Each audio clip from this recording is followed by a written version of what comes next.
Welcome to Veranda IAS. In this session Indian economy, we are going to discuss about planning. And this is the first session in the planning.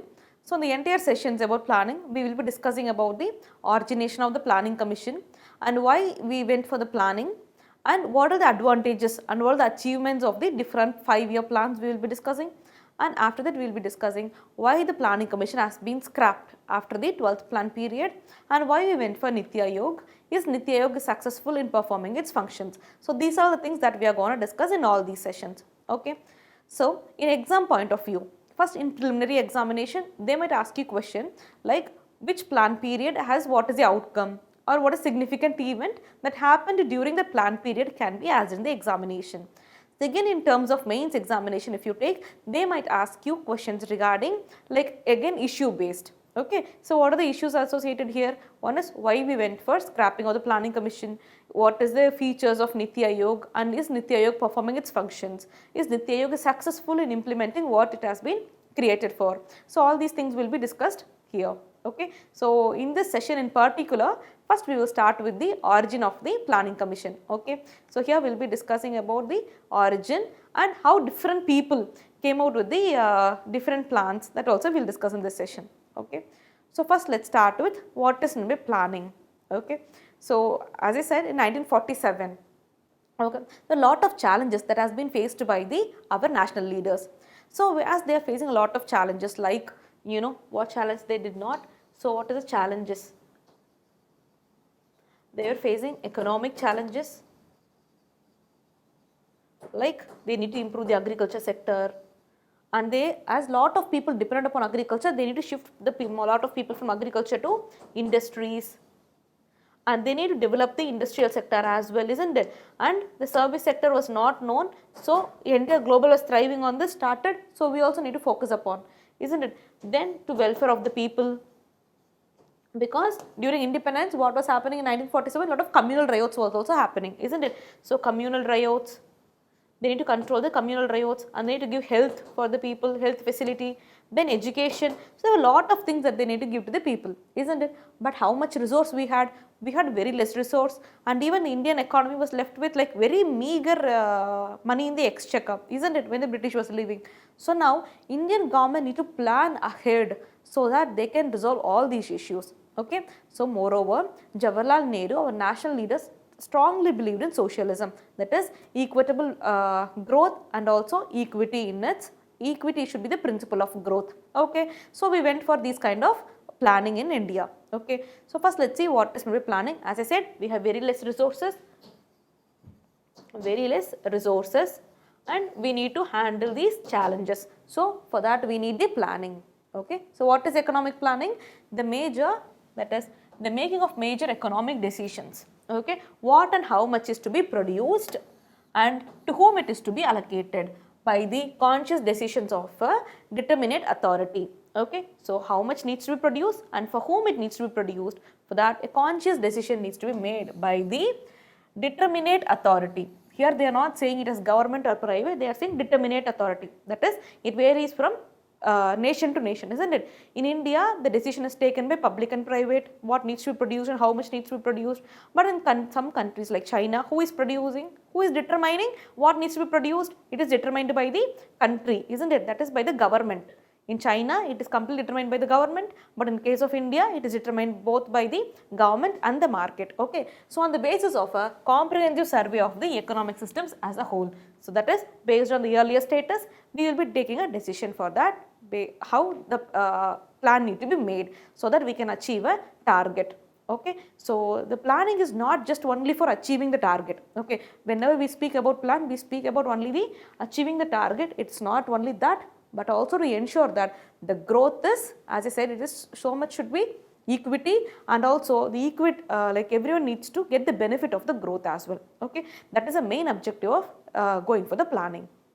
Now let us see what is the objectives of planning. First one is economic growth, next one is increase in employment, then reduction in inequality of income, then reduction in poverty, isn't it? So these are all the problems that we are facing at the time of independence. So objective of the planning is to resolve the inequality issue and to remove the poverty from the nation. Okay.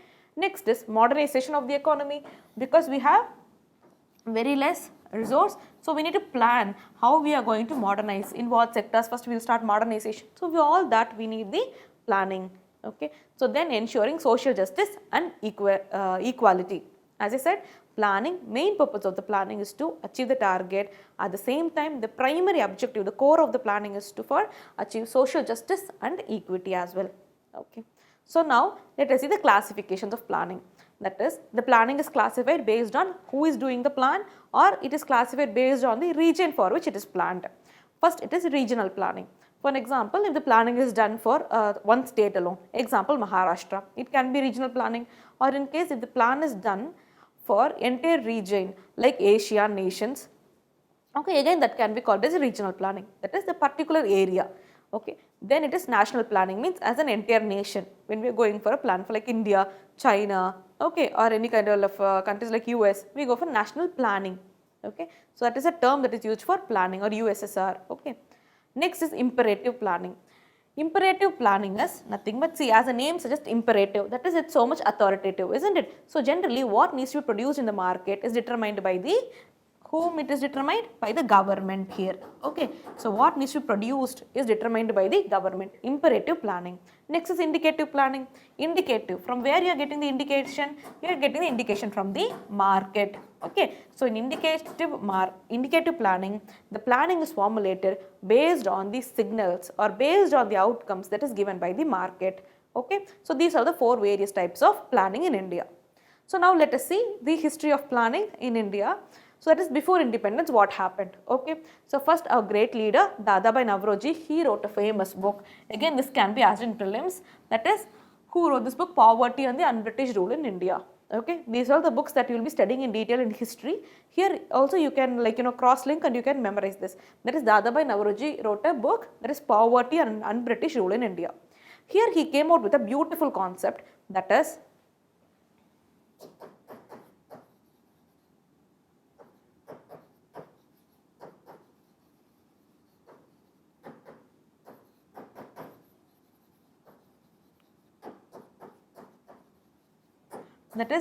economic drain or drain of wealth of India. Okay, he said that the British is draining the wealth of India. How? By exporting the raw materials from here, and they are trying to import their good. Okay, that is produced good into Indian territory. Because of that, we are always in kind of a deficit to their nation, and moreover, whatever profit that India is earning through the raw material, again it has been taken by the British in terms of salary or in terms of their expenditure. Okay, so again we are not having any wealth for the generation of the Indian nation as such. Like that, Dadabhai Naoroji came up with a clear concept. This created a lot of thought-provoking process, and it created a lot of thoughts in great leaders. So many leaders came out with saying that British is so much exploitative after this book. Okay, so that's why this book is very, very important, which has been written by Dadabhai Naoroji. So again he said that concentrated on the one second. So Dadabhai Naoroji work concentrated on the flow of wealth from India to England during the colonial period. I said no, drain of wealth. So that has been explained by Dadabhai Naoroji also. So next, if you see the Royal Commission of Indian Expenditure. Okay, so the Royal Commission of Indian Expenditure, which has been appointed in 1896. Even if you see, this commission also has said that the burden, that is the economic or financial burden that is on India, is very, very high. Okay, so the burdens were very, very excessive even according to them. Next is, to begin with, the concept of a planned economy was solidified in 1930s. Okay, so where our national leaders and everyone ensured that, determined that we need to go for the planning. Okay, because during this 1930s, the concept of socialism was emerging and become very, very famous. The young national leaders during 1930s like Jawaharlal Nehru, Subhash Chandra Bose, all these people supported socialism because it ensured the growth in an equitable and with equity manner. Okay, so we ensure that we want to go for planning, and 1930 this idea got solidified. Okay, so moreover during this period, Sir M. Vishweshwaraya also released a famous book, that is Planned Economy for India. Okay, that was released in 1934. Next, first let's discuss what is socialism. Okay, because this concept is very, very important. Based on this only, we went for planning, isn't it? We have been so much speaking about the socialism. So what is socialism? So there are two concepts, socialism, and another one concept is communism. Okay, so first in case of socialism, if you see, they think that when the growth is happening, all the players should give equitable role in it. That is, the government, the private players, or the people, everyone should have a say in the planning process. Okay, this is called as socialism. Okay, and in case of communism, if you see, it is completely controlled by the government, and they think that if the government is controlling everything, then only the people will get benefit out of it, because in case if we give the authority to private player, it might be exploited as it is happening in capitalism. Okay, that's why many people supported communism, but socialism was hugely accepted by many people as it is bringing welfare to all the people, and it is a very liberal idea as well during that time. Okay, so Jawaharlal Nehru thought that we should go for not kind of a Soviet socialism, that is everything is controlled by government there, but instead we go kind of like Gandhian socialism, where all the stakeholders or all the players are having a role in making a decision. Okay, so we went for the socialism in such a way that we like markets and government is having a say, isn't it? This is called as mixed economy. Okay, this term is very, very important, that is mixed economy.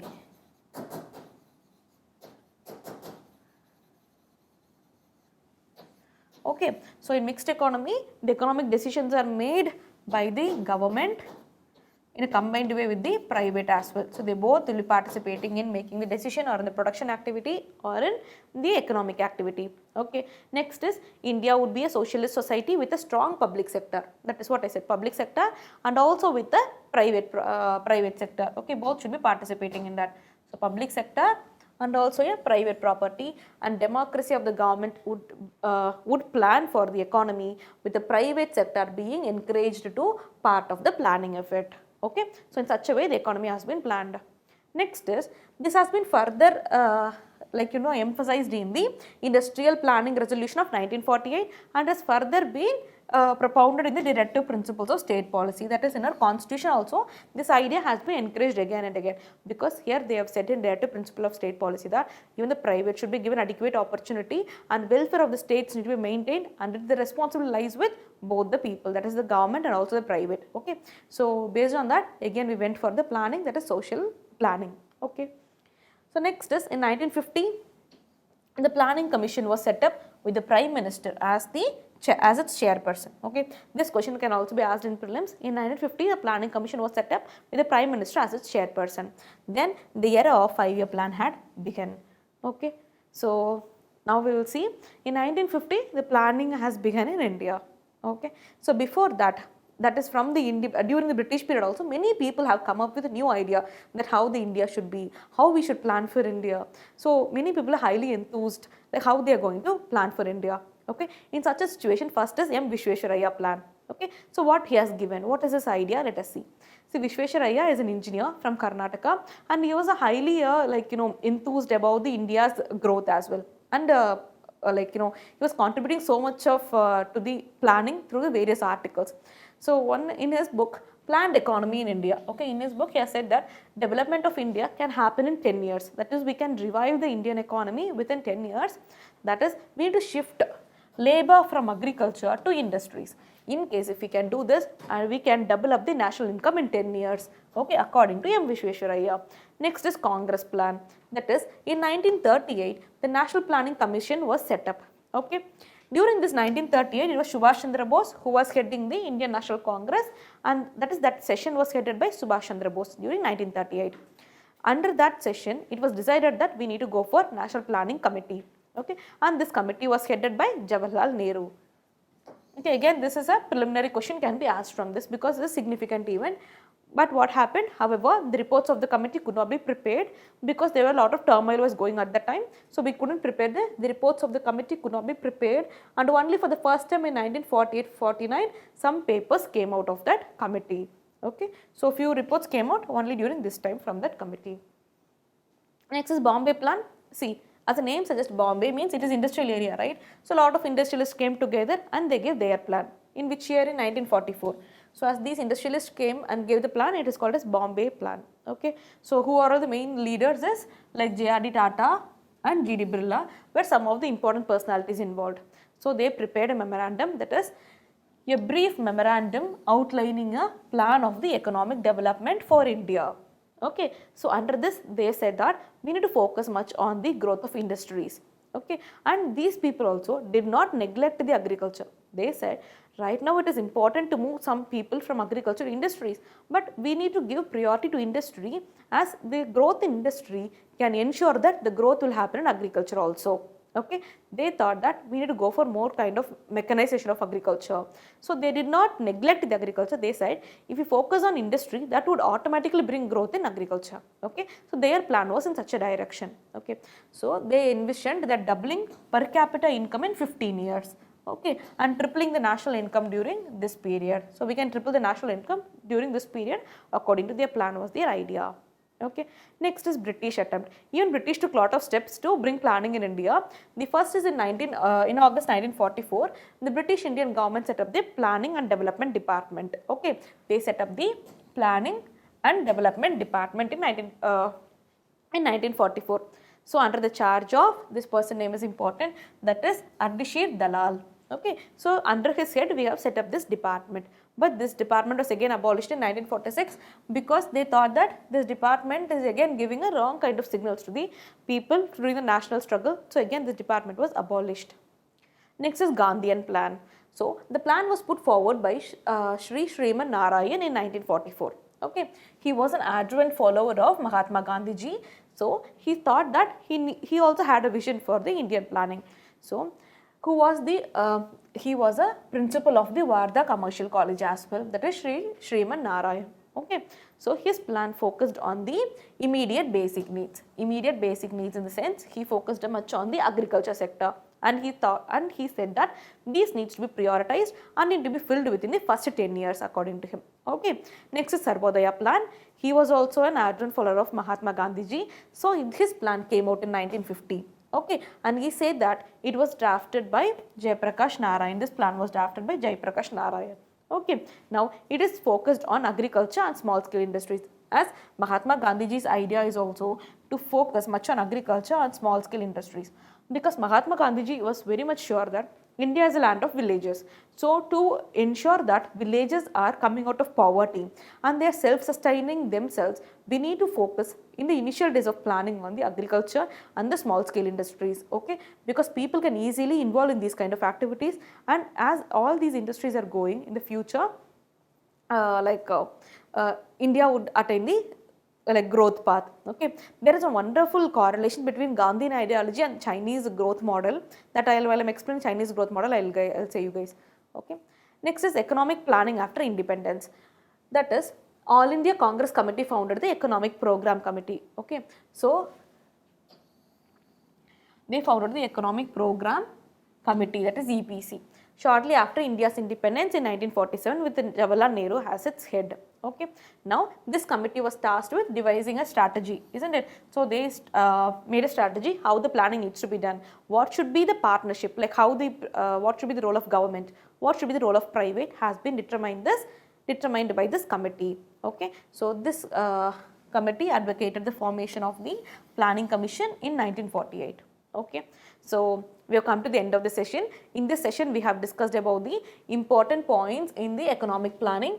Okay, so economic planning, what happened before independence, and what are the different plans that has been given by our different national leaders, that is M. Vishwesvaraya and industrialists, isn't it? So again, Gandhian Plan, Sarvodaya Plan by Jayaprakash Narayan, and all these things we have discussed. And post independence in 1950, we came up with the Planning Commission, and the planning had begun in India.